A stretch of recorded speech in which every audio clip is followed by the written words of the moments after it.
Boa tarde a todos. É um prazer novamente encontrá-los. Boa tarde. Professora querida, boa tarde. E, como sempre, agradecer a oportunidade de estar com todos vocês e, especialmente, de estar revisitando alguns conceitos, algumas perspectivas sobre esse tema tão importante e exigente que é o projeto educativo, o processo educativo, a experiência do tornar-se. Bem, a intenção não é necessariamente trazer elementos de composição nova, mas de, quem sabe, provocar novas perspectivas em relação a esse tema. E, dando continuidade ao raciocínio que o irmão Franco desenvolveu, eu gostaria de acrescentar 2 nomes àquela linha do tempo em relação às mensagens de construção para a construção humana, né? E eu gostaria, então, de acrescentar o irmão Grimm, que ele citou, e o irmão Leocádio, que são perspectivas construídas muito próximas a nós todos e, portanto, fazem uma colagem muito afetiva para todos nós, e isso é fundamental no exercício, na experiência do tornar-se. Então, eu gostaria, me permitam, eu vou acompanhar aqui as minhas anotações, e eu gostaria de parabenizar até o Rui e a equipe toda responsável pelo CAD por esse desenho novo do CAD em relação aos princípios espíritas. E tão, assim, firmemente e claramente trazidos pela doutrina para todos nós, né? A doutrina espírita, ela, como conjunto crítico de princípios e ideias, né, ela nos traz abordagem científica, filosófica e religiosa, e especialmente integrativa do homem com o cosmos. Tá? Então, essa perspectiva, eu vou insistir muito nesse termo, que a doutrina nos apresenta enquanto conjunto de ideias, de um conjunto de elementos fundamentais para a integração do homem com o cosmos. Essa experiência integrativa é especialmente difícil, porque ela é muito complexa, né?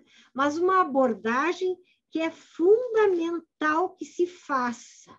Não a doutrina espírita apenas como um conjunto de ideias para fazer, para provocar a felicidade, mas para fazer desse homem que acessa esse conjunto de ideias um homem integrado a um conjunto de valores maiores vinculados ao cosmos, para que ele possa se sentir vinculado ao Criador.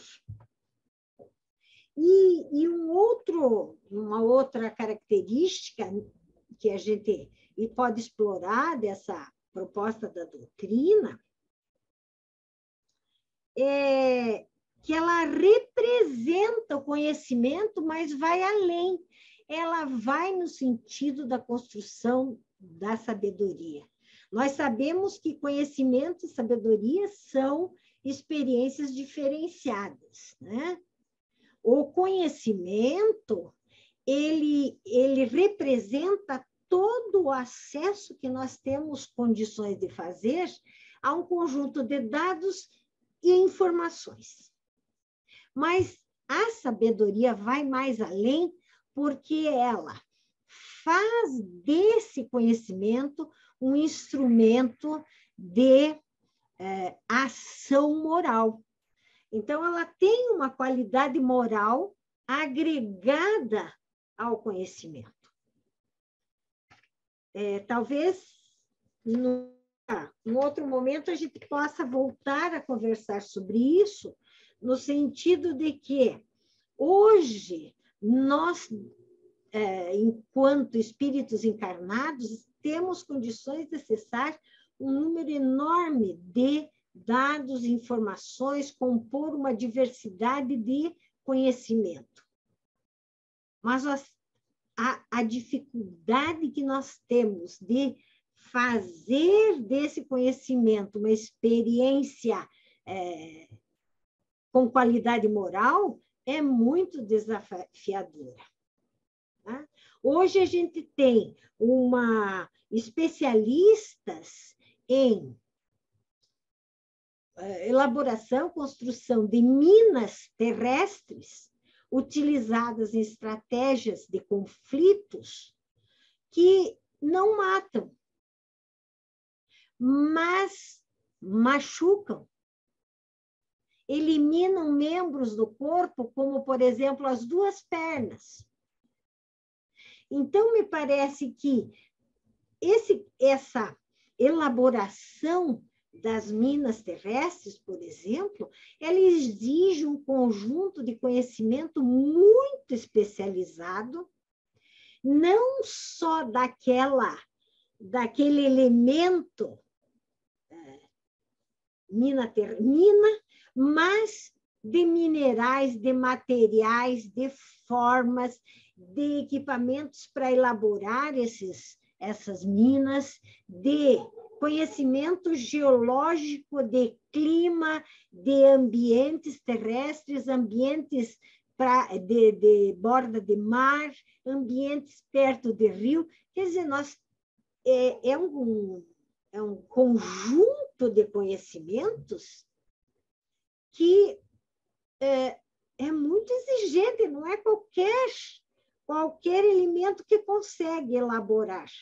Mas, no entanto, nós a usamos em conflitos no sentido, não é nem de matar, mas é de mutilar e de criar uma situação de dor. Então, até que ponto esse conjunto de conhecimentos nos favorece para a experiência da sabedoria? Denise? Oi? Só um minuto. Você está rodando a tela? Não, eu não vou rodar muitas telas. Não, então está na primeira tela ainda. Está na primeira tela. Tá. Eu pensei que estava travado. São só 3. Pensei que estava travado. Não, querido. Então, não vou, não. Tá? Se isso eu tiver... inclusive, Rui, eu não me ressinto se alguém quiser interromper para fazer um comentário, não tem problema. Então, ela independe, inclusive, do conhecimento, do letramento. Porque, ao mesmo tempo que nós temos essa experiência da construção do conhecimento, nós temos a sabedoria da parteira indígena, que não sabe ler, mas representa uma autoridade no sentido de que ela é a única mulher que diz para um homem assim, saia, e ele obedece. Então, me parece que essa discussão sobre conhecimento e sabedoria é uma sugestão que fica aqui para que nós façamos grupos de pesquisa, de estudo e reforcemos o que já existe aí e acrescentemos o olhar espírita. Bem, me coube falar um pouquinho sobre o tornar-se na experiência do livre-arbítrio. Né? Livre-arbítrio de quem? dessa unidade inteligente do universo aberta, unidade ativa, viva, perene, que tem mobilidade, que tem plasticidade, por isso tem a possibilidade de aprender e transformar-se, que é o espírito. Tá? Eu vou assinalando aqui o que a gente ainda tem que estudar mais. Quem é, o que é o espírito?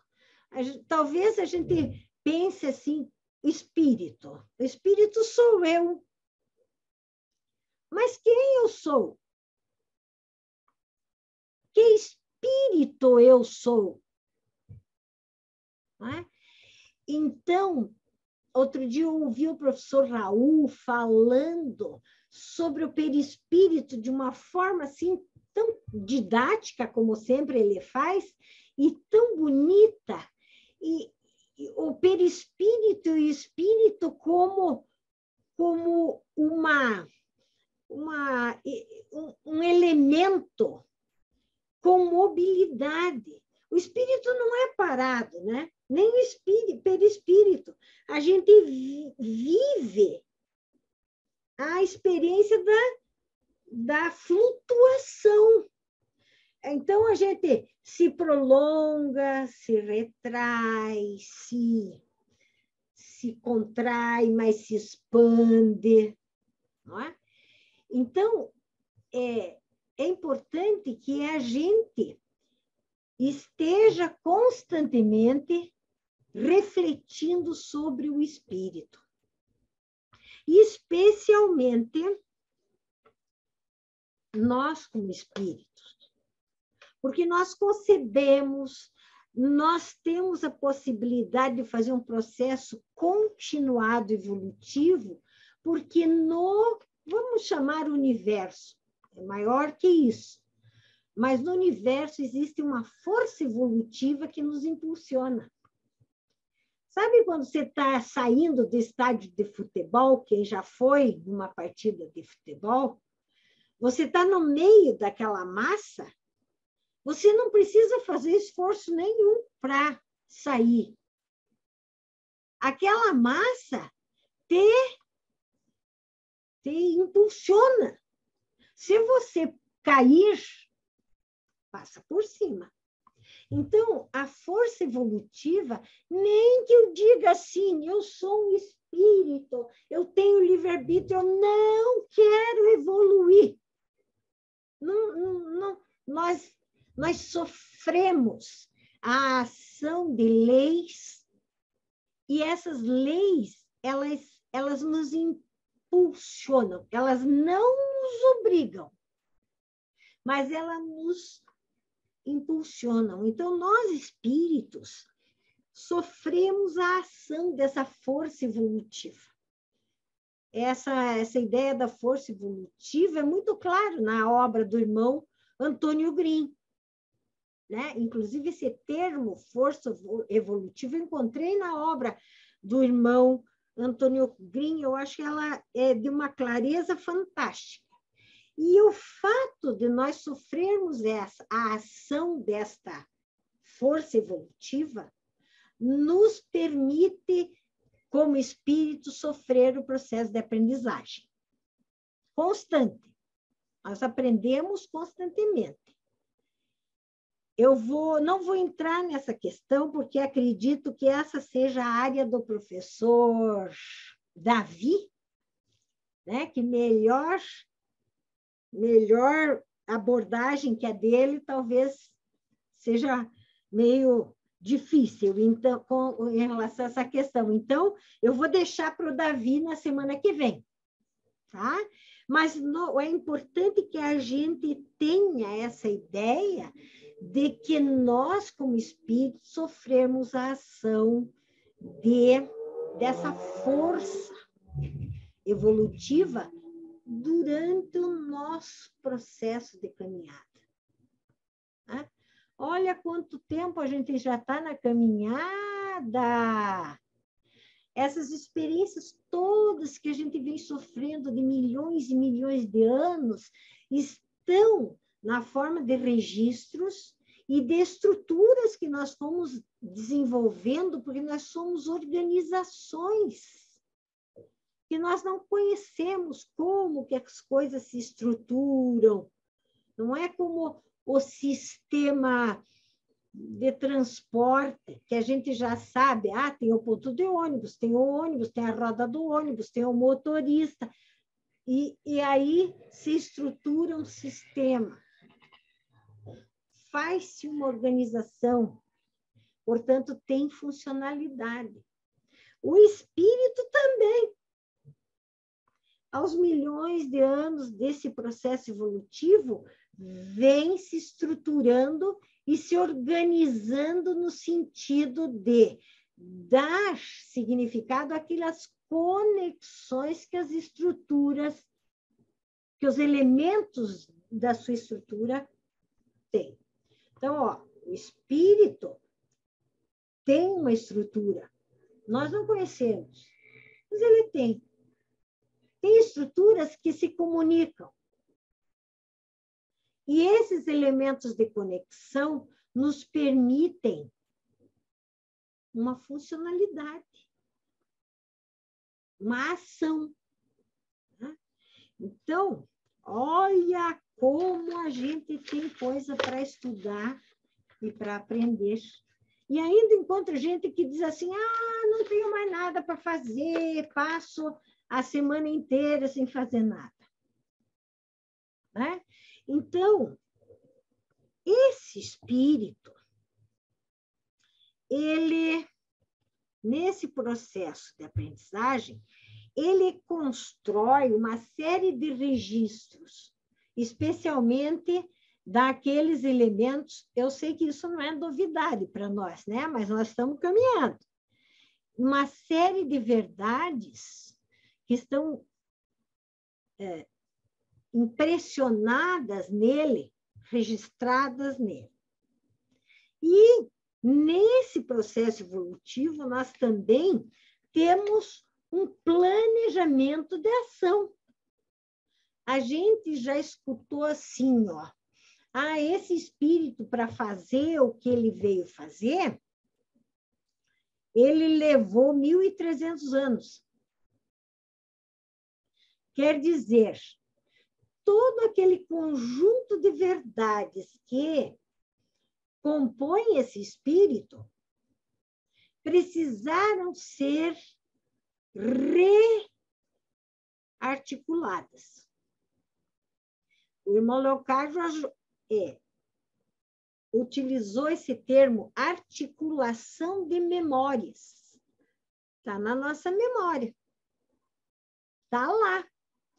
Está lá a forma de um adesivo, fazendo uma aderência. Aquilo que fomos aprendendo no processo evolutivo fez aderência. Ficou lá.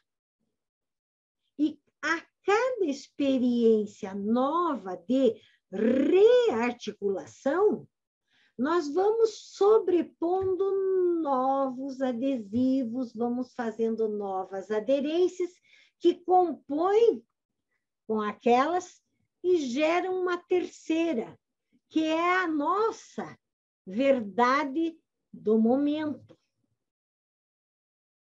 Cada um faz a composição da sua verdade. Bem, eu vou voltar um pouquinho nessa questão da rearticulação. Nós precisamos estar permanentemente fazendo o rearticulando, reorganizando, reencantando, relendo, revisitando, reencontrando, ressignificando. E para isso nós temos, enquanto espíritos, uma possibilidade fantástica, que é o do reencarnando. Não é?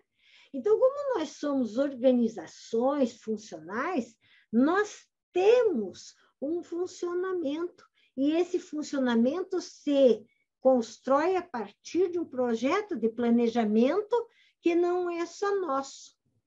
Como no universo tudo está integrado, criando uma unidade, é um projeto maior, que talvez a gente tenha até dificuldade de entender, de compreender também, mas é um projeto vinculado à experiência.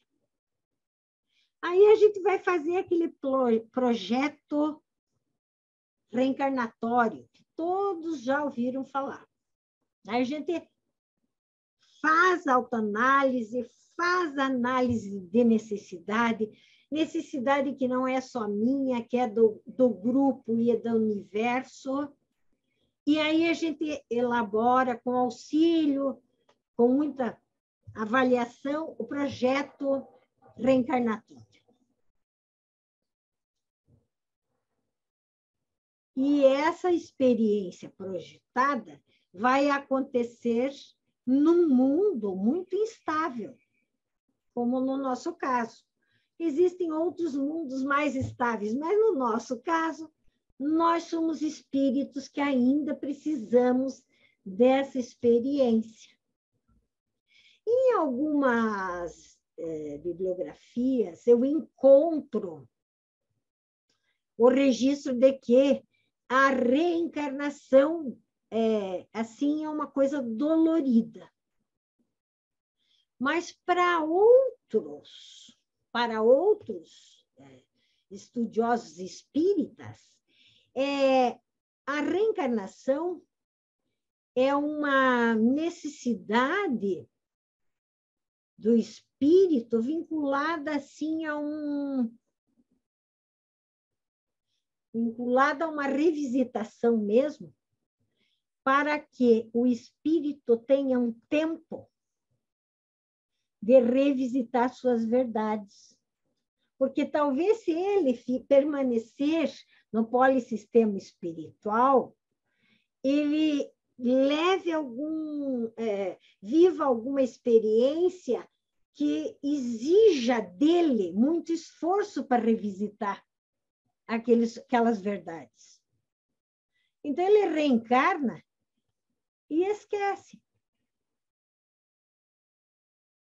E com isso, ele respira. Nós estamos respirando aqui para que quando nós voltarmos à experiência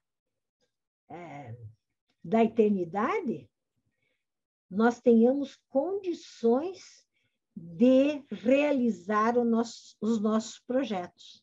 Por isso que alguns espíritos levam 1000 e tantos anos para realizá-los, porque essas verdades são tão vinculadas à memória, à nossa memória enquanto espírito, que nós temos dificuldade.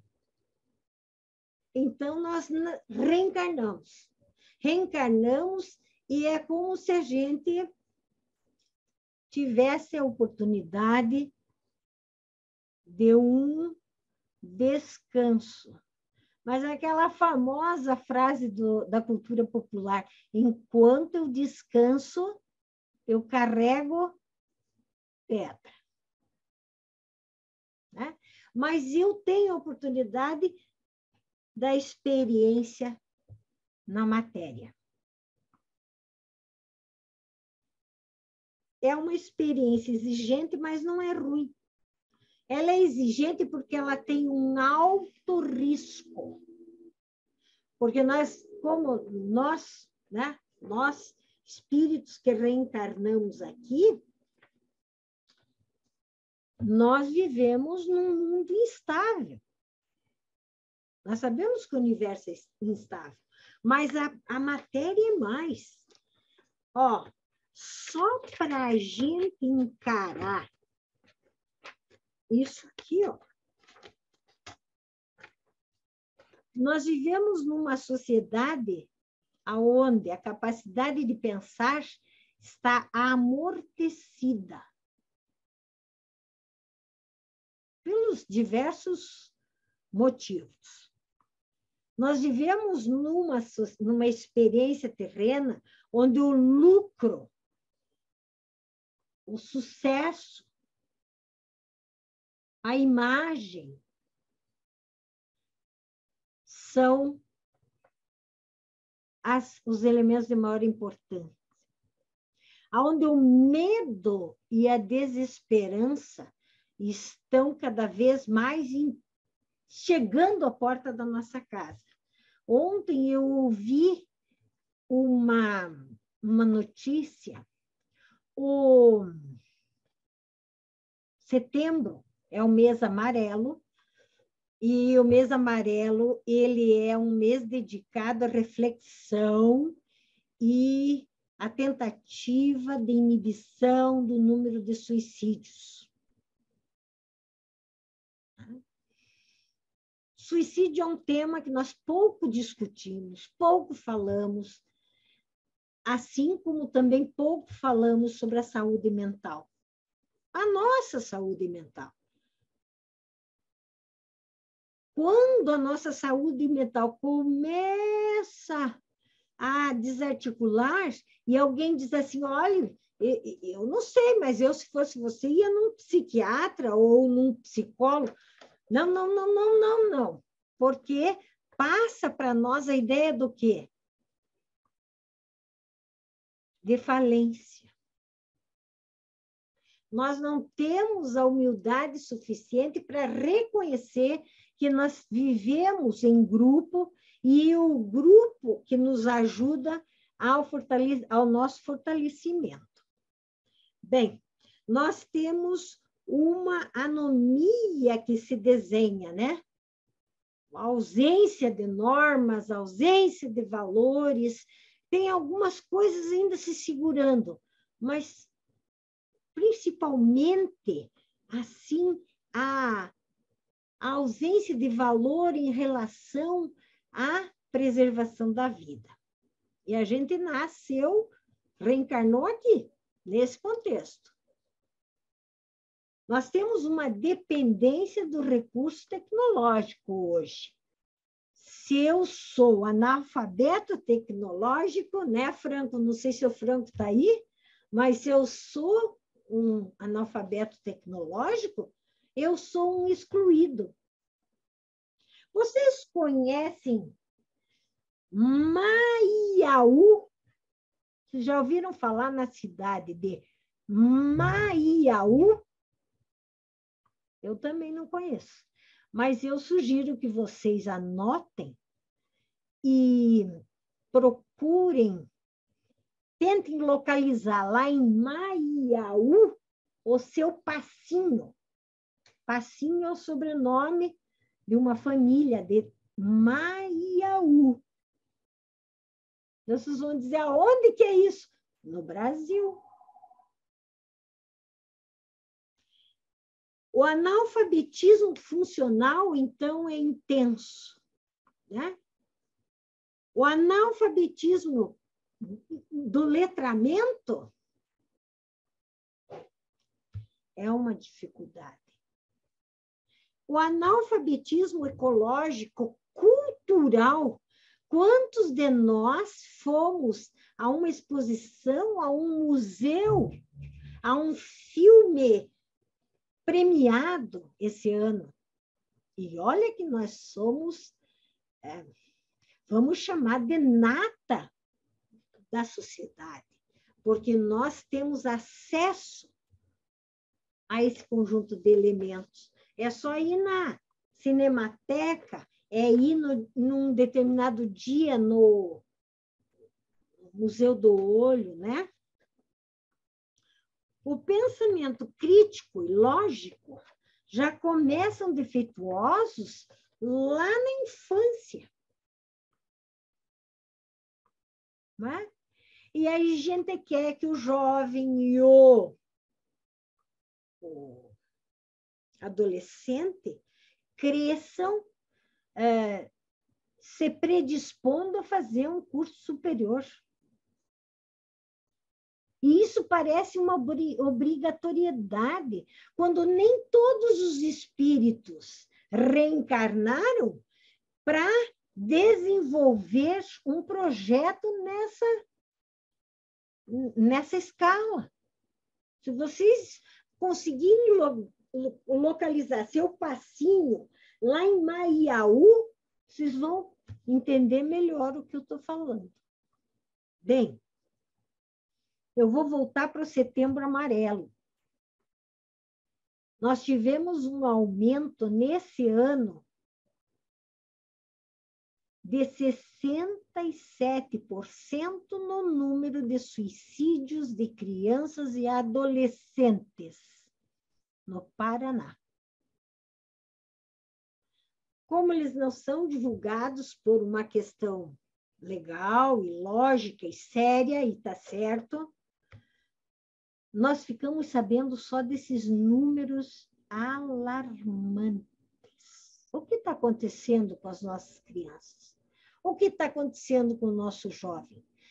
Que perspectiva esses espíritos estão vislumbrando?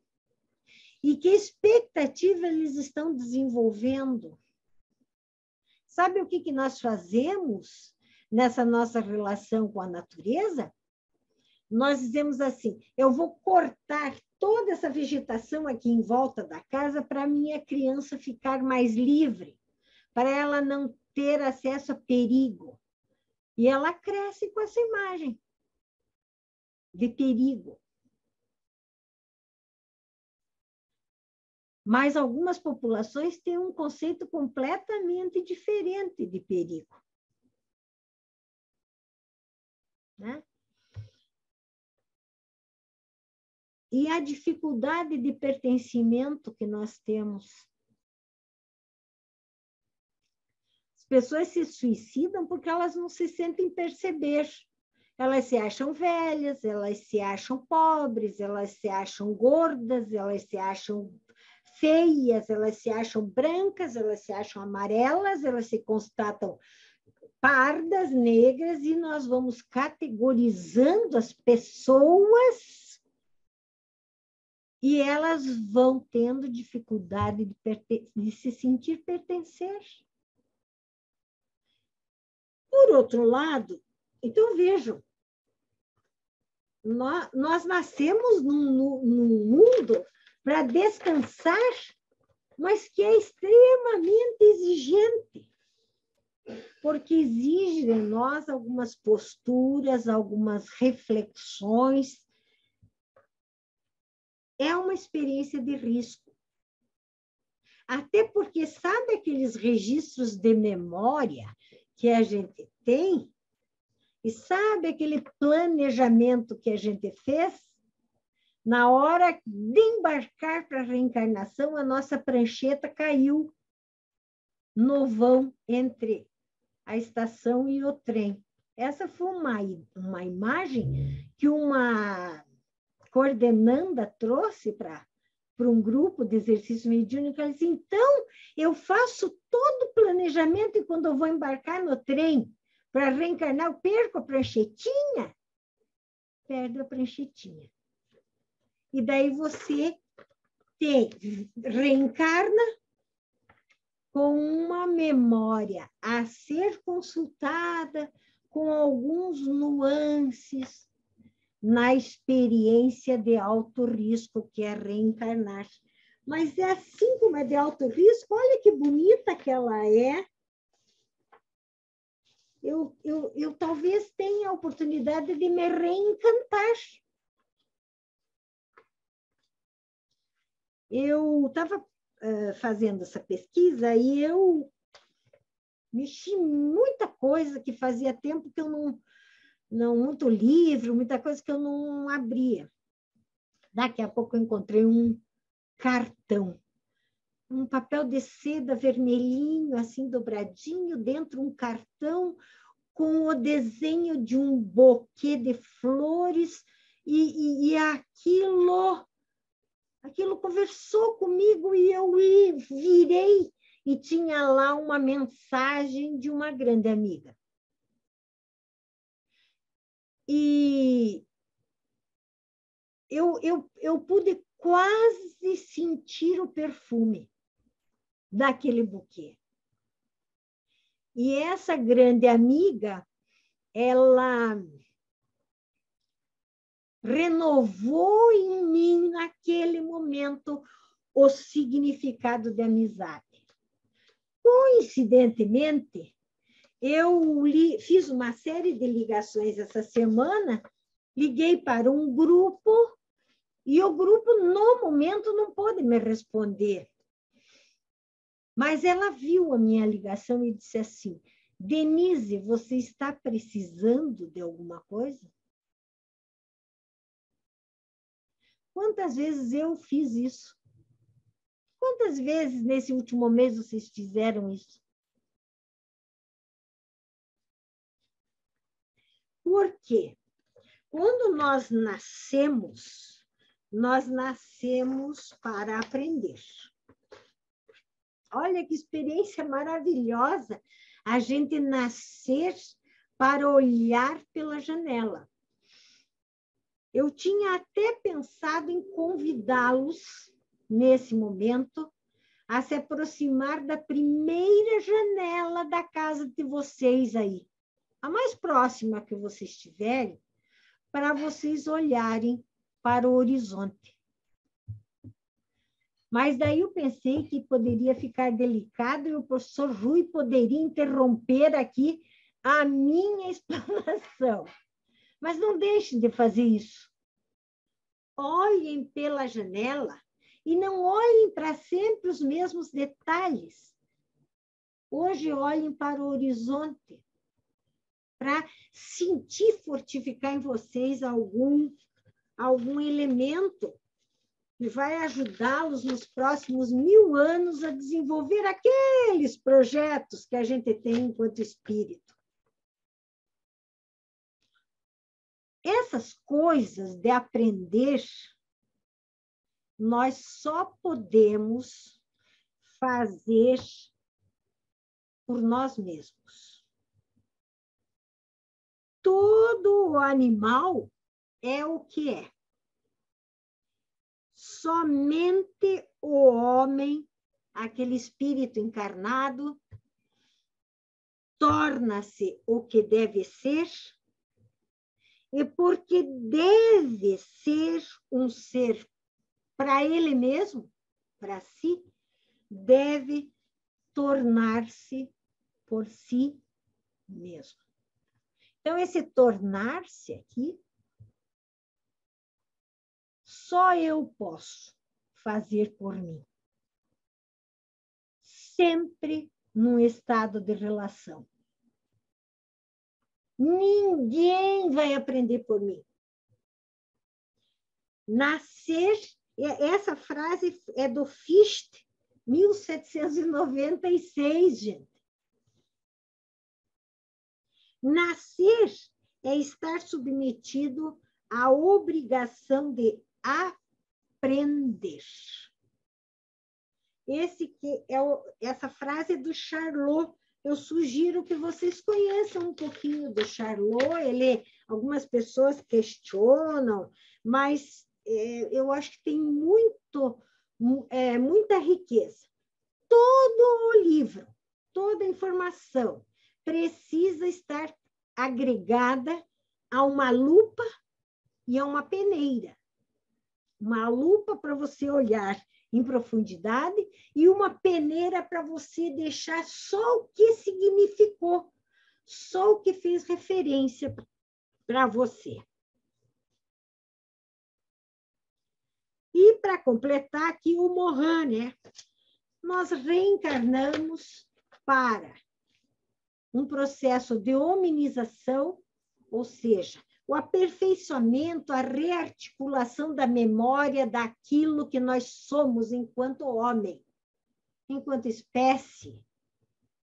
Vínculos que nós temos com outras espécies, interdependências. Mas nós nascemos também para nos singularizar cada vez mais. Cada vez mais, pelo processo de aprendizagem, nós vamos nos tornar mais singulares. Aí o irmão Leocádio reforça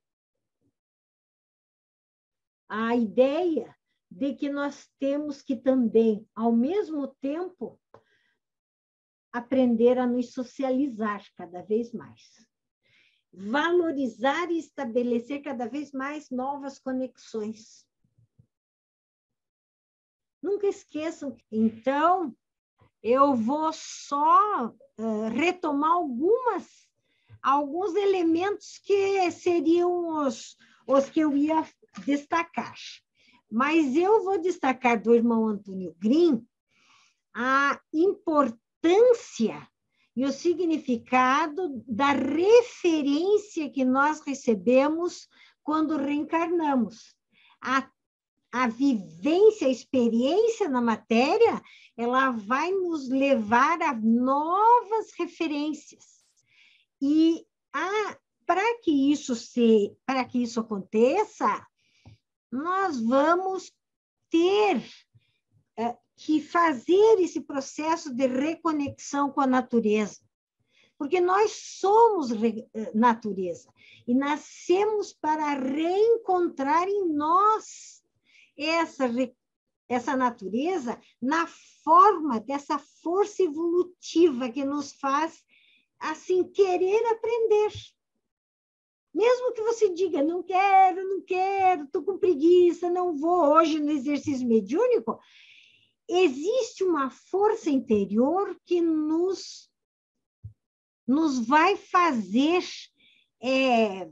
aprender a importância e o significado do grupo na reconstituição, na revisitação, na rearticulação da nossa memória enquanto natureza.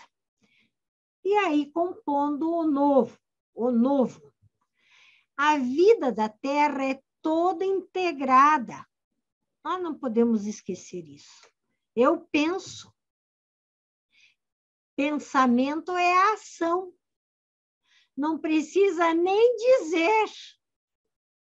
Não precisa nem compartilhar no WhatsApp. Basta eu pensar. Por favor, pensem que esse momento de interrupção foi muito importante para mim. O meu pânico foi menor hoje. E eu percebi isso. E apertei botão e fui, subi e desci com menos ansiedade. Os princípios que fundamentam a biomimética são ao ser vivo, seu domínio espacial, sua integração com toda a natureza, gerando a luz da harmonia entre todos. Nós temos o hábito de, no processo de aprendizagem, procurar erros, defeitos, dificuldades. Mas a natureza, ela nos aponta os estados de conexão como oportunidade da geração de luz, de harmonia. Eu estava falando do amor entra pela porta dos fundos. Às vezes, sim. Quem quiser entender um pouquinho, assim, compreender o que eu estou tentando construir, leia O Pintacilgo. Desculpa, não lembro o nome da autora. Já lembro. Doana Tartt. Lá está muito clara a ideia de que o amor pode entrar pela porta dos fundos. E só quando a gente consegue construir pelo processo de aprendizagem essa percepção, é que nós começamos a compreender como o poder do Criador na composição da vida, na sua presença imanente em todos os processos de evolução acontece. Enquanto a gente não atingir essa percepção da importância da articulação, nós temos dificuldade para compor a ideia de um Criador imanente.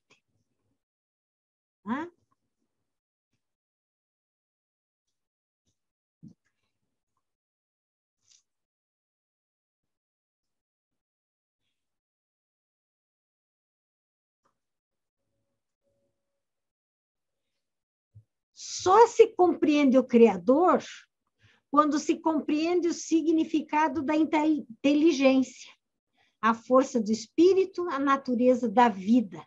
E assim a eternidade, a imortalidade e o contínuo processo de evolução. Não é teoria, é entendimento. Eu gostaria de deixar essa frase para a gente refletir. Não é teoria, é entendimento. Não é possível ser a fé em Deus sem racionalidade. Aí nós vamos falar de educação. Educação não é teoria, é entendimento.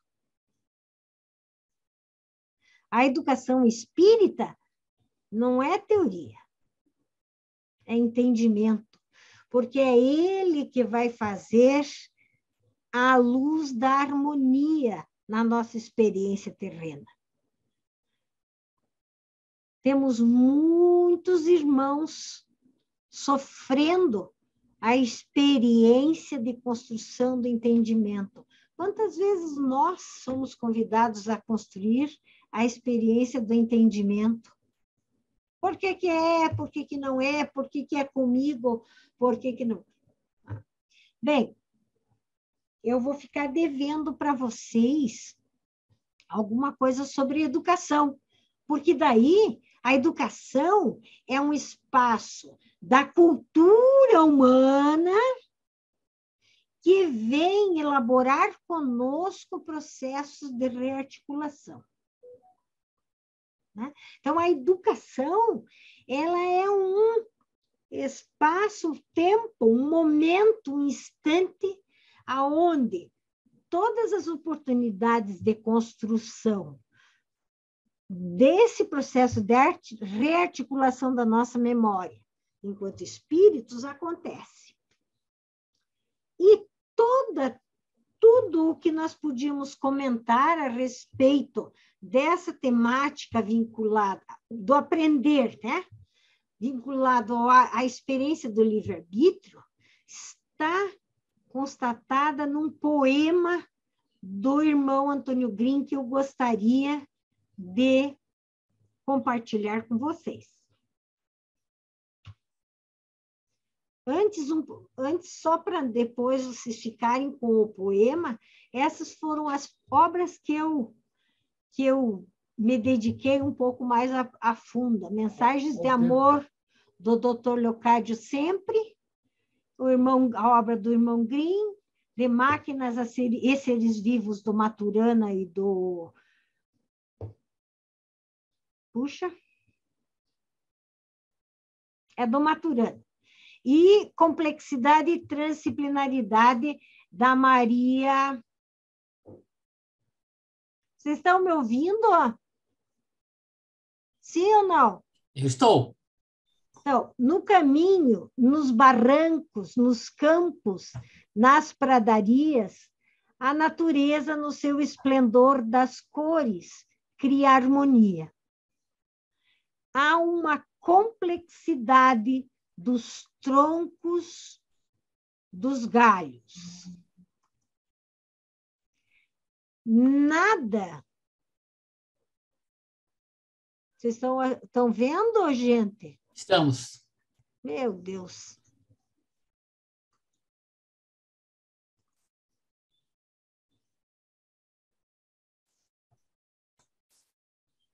A gente está conseguindo ler. Estão conseguindo ler? Estamos. Está escrito nada se confunde, Lauro, tudo é nítido. Leia para mim. Ok. Nada se confunde, tudo é nítido, palpável, absolutamente identificado com o conjunto. Cada elemento faz as suas funções, mantendo o equilíbrio o dia todo.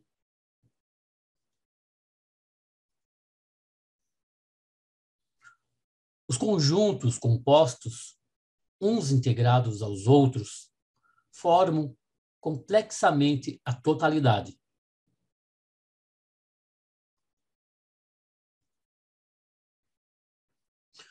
Há um dinamismo com muitos fluxos abertos em todas as coisas e em todos os seres vivos.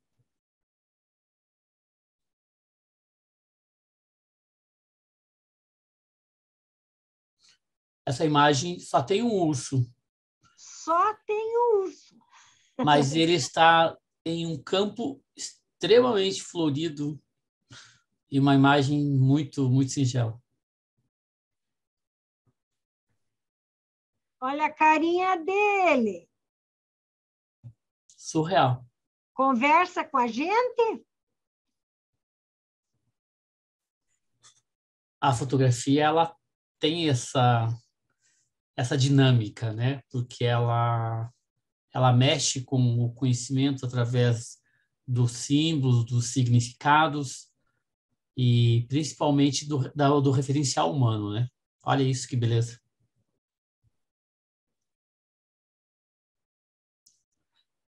É impressionante o poder centrípeto dos estágios da vida na Terra.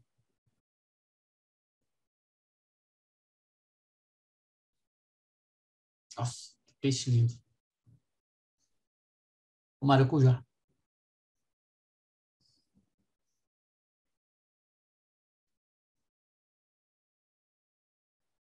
Que linda essas fotografias. Vocês estão vendo o quê? Um cogumelo. E o que mais? Nesse momento é só o cogumelo. O que mais? O cogumelo, a parte de baixo e a parte de cima do cogumelo. E o A que mais? grama, a terra, A outras grama. vegetações, o colorido. E o que mais?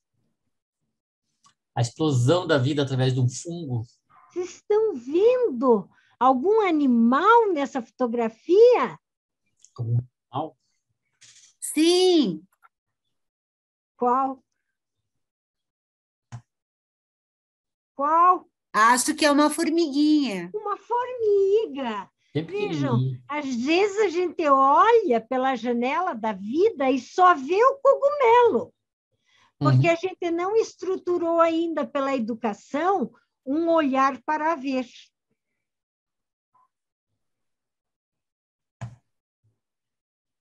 O que é isso? Um centígrado, como é o nome? Um ácaro. Uma Uma larva. lagarta.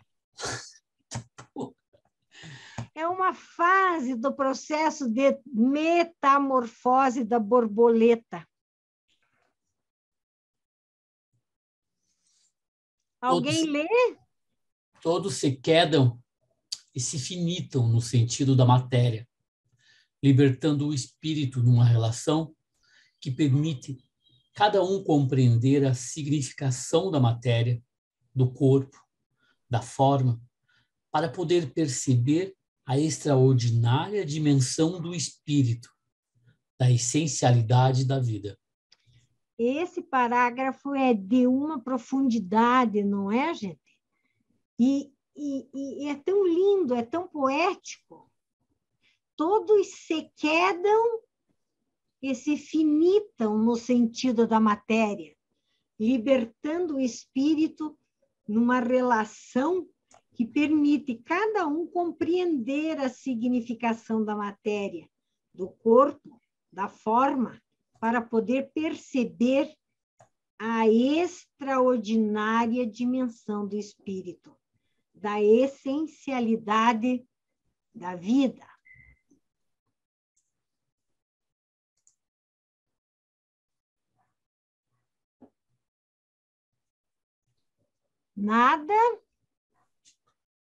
Nada está isolado em cada coisa, em cada ser, em cada um de nós.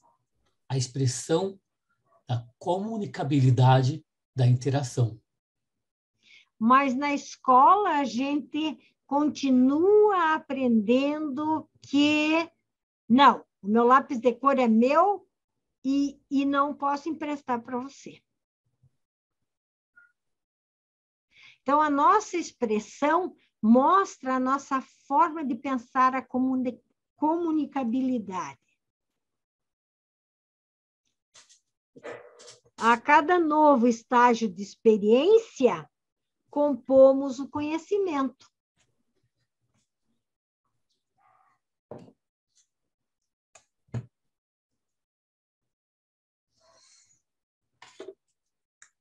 Nós seres Nós, seres inteligentes, às vezes negligenciamos, não operamos como devíamos a nossa sensibilidade. Significativa essa foto, né?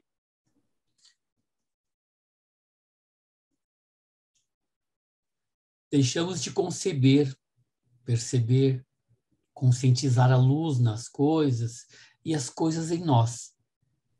Os seres vivos, as suas linguagens, o conjunto das coisas e as suas significações. Como cientistas, estamos sempre nos transformando, vivendo, sendo. No processar, pela falta da prontidão, perdemos muitos conteúdos. Fundo. Pela dor, pela angústia, pela vontade de voltar ao equilíbrio, nos transformamos.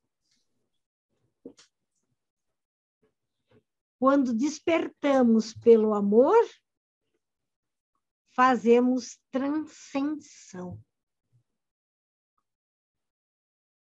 Que foto também, olha, gente. Que imagem, que expressão. Colhemos nos jardins da existência, da vida, as flores, não só das aparências, mas das suas substâncias. Essencializamos o nosso ser, fortalecemos a nossa identidade. Nos absolutizamos na nossa própria identidade, compreendendo o quanto o Criador faz o diálogo permanente no nosso trânsito evolutivo. Na alegria, sorrimos e nos transformamos em flores, nos jardins evolutivos do espírito.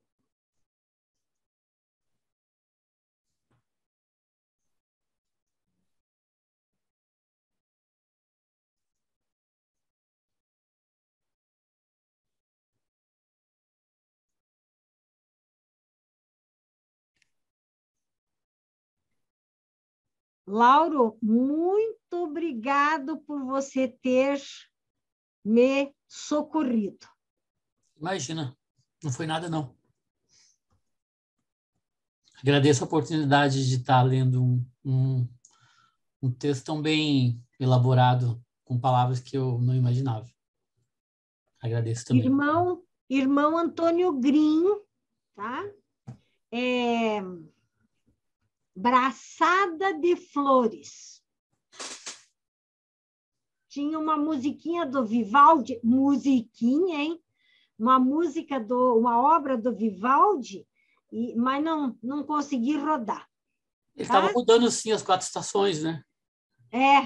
Começou, mas parou, né? Você estava ouvindo bem a fundo, assim, as 4 estações. Ai, que bom! A primavera, pelo que eu lembro. Isso. Puderam desfrutar.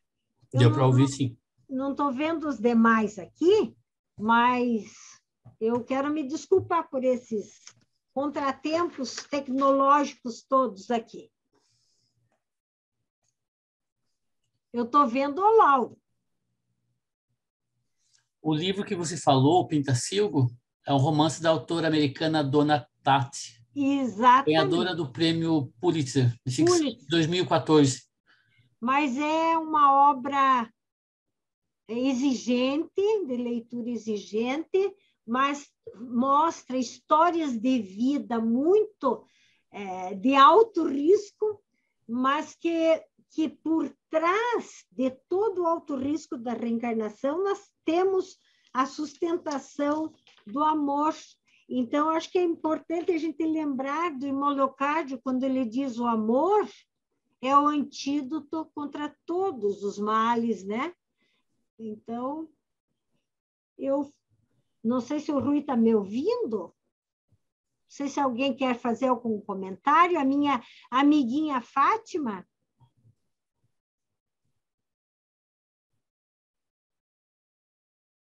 Você já terminou a exposição? Está abrindo? Já.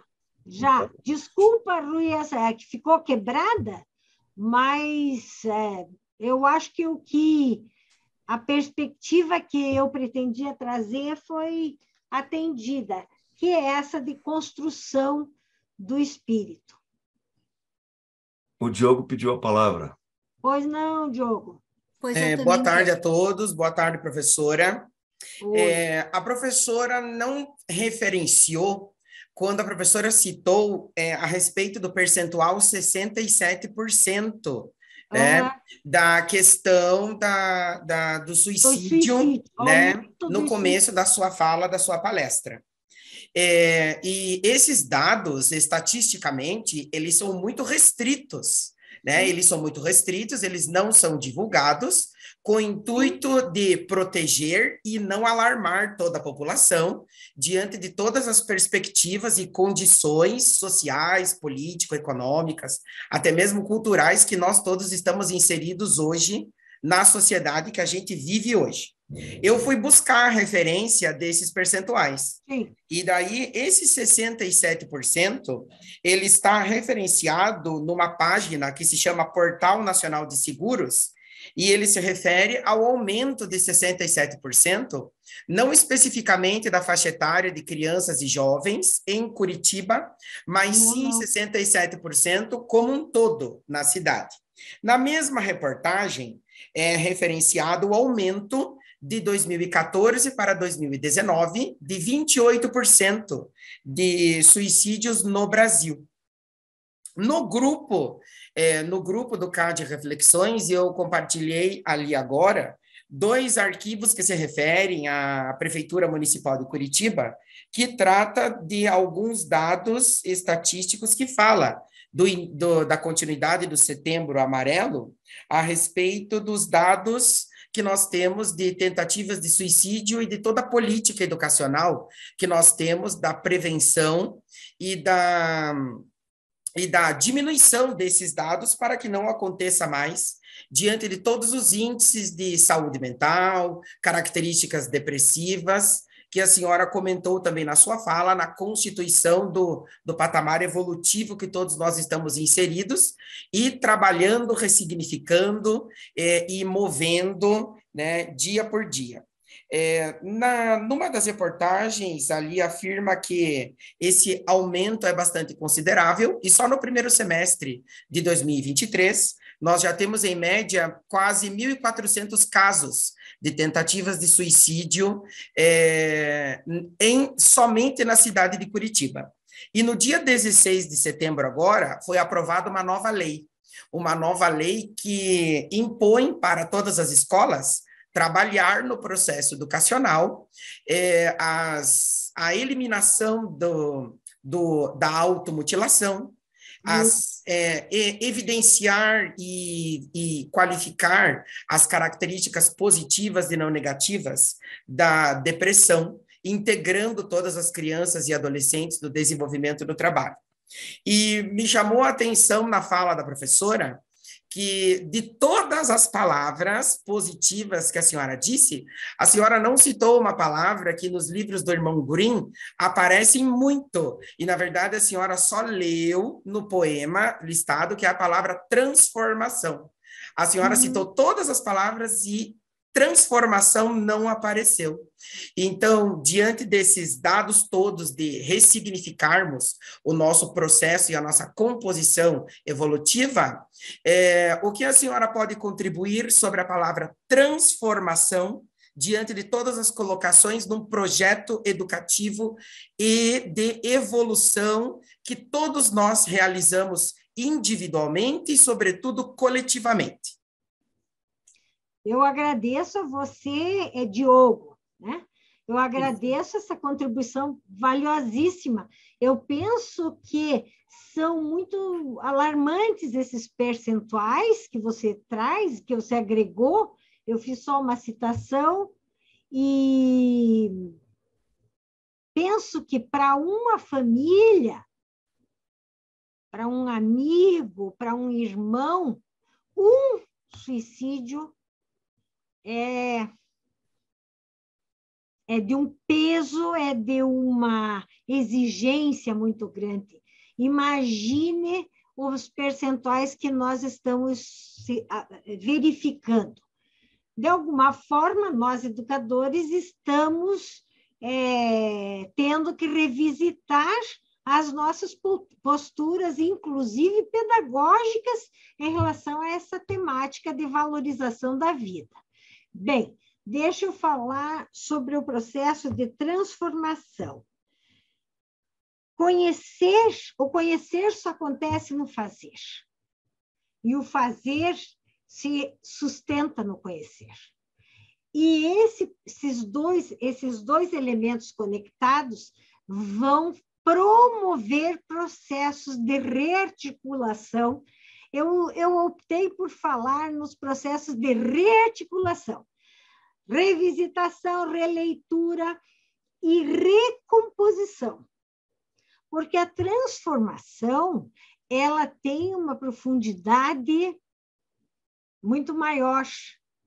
É aquele up do conhecimento, a meu ver.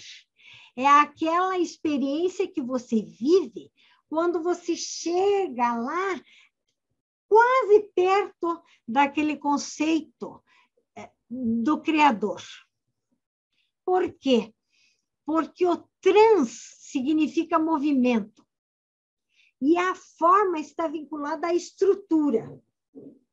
Quando você consegue, pelo movimento que o conhecimento provoca, uma mudança na estrutura e nas suas conexões, você rearticula toda a organização.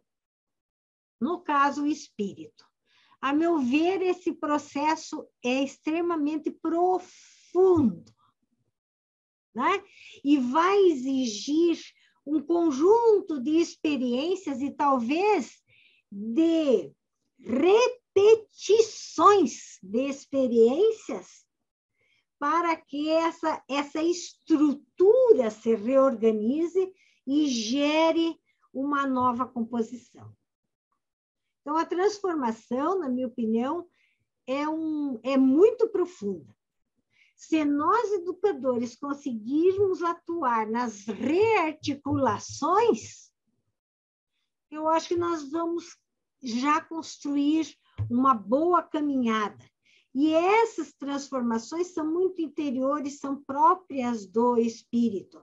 Até o irmão Leocádio dizia assim, olha, quando vocês conseguirem fazer as autotransformações, vocês vão sentir uma necessidade de compartilhar com os outros isso.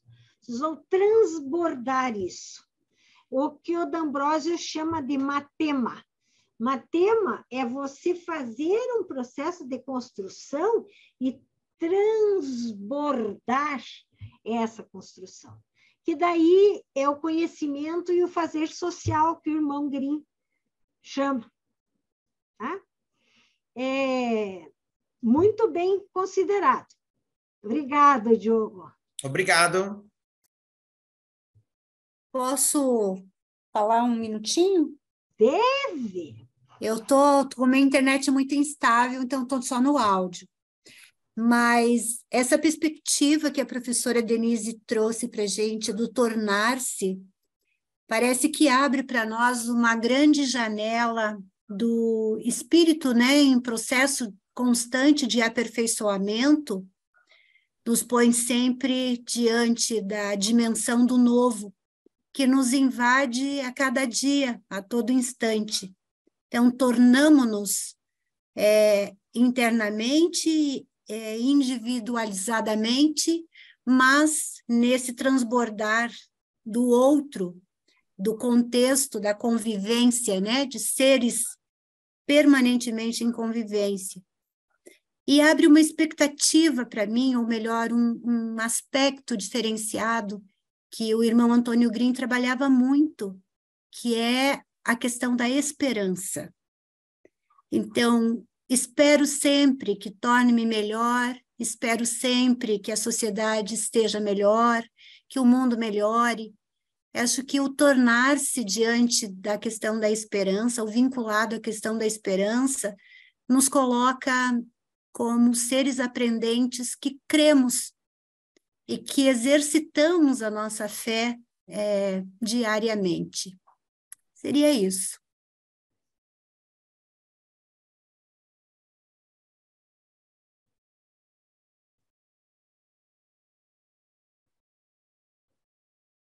Mais alguém? Posso fazer uma pergunta, professora? Deve. Eu também me chamo Denise, prazer. Oba! A senhora citou Bernard Chalot, um grande sociólogo e doutor em educação. Uhum. E nas suas falas, o Chalot aponta que os jovens com as mesmas condições de existências e atuantes nas mesmas relações sociais, eles não estabelecem a mesma relação com o saber, porque a relação com esse saber, ela também é de identidade com o saber. E o aprender para construir-se, ele é um triplo processo de hominização, singularização e socialização.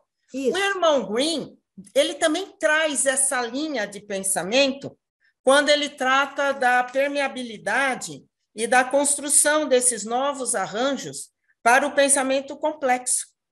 E ele afirma que o arcabouço cultural ele vai limitar o livre-arbítrio das pessoas. Então, na sua fala, a senhora afirmou que nem todo espírito ele vem com o planejamento para cursar o ensino superior. Mas nós, enquanto educadores, porque eu sou professora, nós estimulamos os nossos jovens para essa nova fase acadêmica, sempre visando essa ampliação cultural. Esses espíritos, eles não seriam prejudicados no desenvolvimento do seu livre-arbítrio, já que nem todos reencarnam como pontuais? Bem, eu não... me permita esclarecer aqui, talvez eu não tenha deixado claro, não tenha me expressado de forma clara. Todos os espíritos têm direito a acesso a todos os conjuntos de saberes que a cultura disponibiliza, sejam eles na zona rural, sejam eles na floresta, sejam eles no mundo acadêmico, mas nós temos peculiaridades da cultura que nos encaminham para algumas obrigatoriedades. Como, por exemplo, nós já vivemos de uma maneira bastante marcante, ainda vivemos, a importância de acessar os cursos superiores das áreas não humanas, né? As áreas mais técnicas. O professor Franco fez um comentário sobre, por exemplo, o curso de pedagogia. Com que olhos nós olhamos os cursos de pedagogia? Com que olhos de valorização nós olhamos para os professores, para os educadores? Será que eu pago com a mesma disponibilidade a hora do dentista e a hora do professor? Será que eu pago com a mesma disponibilidade o metro quadrado construído e a aula particular para o meu filho? Então, é um conjunto de elementos que, concordo com você, acabam dificultando o acesso a todos esses saberes, apesar do direito que todos têm desse acesso. O que eu talvez não tenha deixado claro é o seguinte: eu convidei vocês para irem para Maiaú. Maiaú é uma cidade é um vilarejo brasileiro aonde vivem famílias muito felizes. Não sei te informar o grau de escolaridade dessas famílias. É uma ilha, não? No Maranhão, não é? Exatamente. Ela já viu lá onde é que é o Maiuaí. Mas eles vivem em verdadeiro paraíso natural ali, né? A integração deles com esse paraíso, né? Foi nesse sentido que eu coloquei, desculpa se eu não me fiz clara, que os espíritos reencarnam em alguns contextos, onde ele vai ter contato com um conjunto de saberes que necessariamente não são acadêmicos. Não é no sentido de que, se ele tiver a oportunidade, ele não vá para a academia, mas o espírito reencarna para algumas experiências. Talvez alguns espíritos vivenciem essas experiências de uma maneira muito mais simplória e feliz do que outros. O Rousseau já dizia, as experiências da criança devem ser simples, devem levá-la a valorizar a simplicidade. Talvez ele tenha dito isso para que Pestalozzi chegasse à generosidade. Então, desculpa se eu criei alguma distorção nessa ideia de que as pessoas necessariamente não precisem ter acesso. Todos têm direito de acesso, mas isso não vai fazer delas mais felizes. Quantos médicos nós conhecemos que fizeram medicina com uma qualidade espetacular e não exercem, né? Felicidade. E estão alguns fazendo a infelicidade dos seus pacientes. Tá? Obrigada, professora. Desculpa, Xará. Imagina. Obrigada pelo esclarecimento.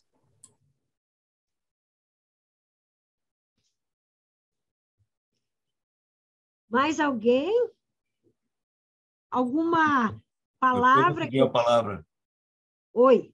O Diogo pediu a palavra. Fale, Diogo. Olá, eu de novo. Eu fui pesquisar sobre a população aqui do arquipélago, chamado de Arquipélago dos Lençóis, ou Ilha dos Lençóis, de Maiaú.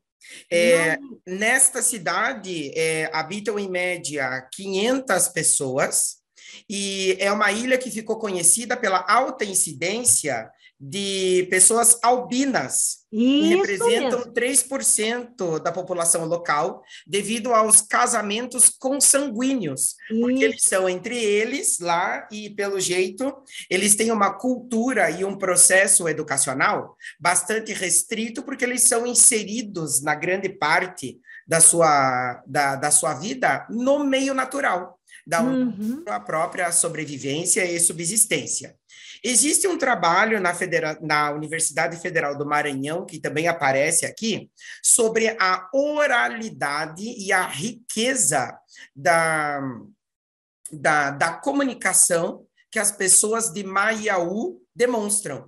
Então, na verdade, é um processo educacional de diálogo, de comunicação, de característica popular, do meio natural onde eles vivem. Então, em termos acadêmicos, acredito que eles não tenham muitas referências, a não ser as pessoas que decidem sair dali e ir para o centro de Maranhão, para fazer ensino fundamental, médio, e ir para a universidade. Mas existem trabalhos que se referem à cultura popular e uma coletânea dos relatos das experiências de vida que eles trazem do meio natural e das riquezas culturais que eles vivem no meio onde eles estão. Isso mesmo, Diogo. E, além disso, nós todos já ouvimos falar no rei Sebastião de Portugal, que ele viajou e nunca mais voltou, mas ele ele não voltou para Portugal, mas ele não morreu no imaginário das populações. E essa população de Maiaú, eles têm uma cultura muito interessante, porque eles trabalham mensalmente essa ideia de que na lua cheia a figura de São Sebastião, que é o rei famoso Sebastião de Portugal, aparece. Então, eles têm uma cultura, e essa cultura sustentada pela oralidade, fabulosa. E o lugar é lindíssimo. Talvez para esses espíritos reencarnados nesse local, talvez seja até uma oportunidade de processos de reespiritualização, de rearticulação do natural com o cultural, né? Daí isso é a área do professor Rui lá, ele vai esclarecendo para nós. Mas vejam como a gente vai tendo as oportunidades e elas, como elas são funcionais, elas são próximas àquelas necessidades que nós temos, nós vamos nos aproximando delas e desfrutando da oportunidade de aprender. Obrigada, Diogo.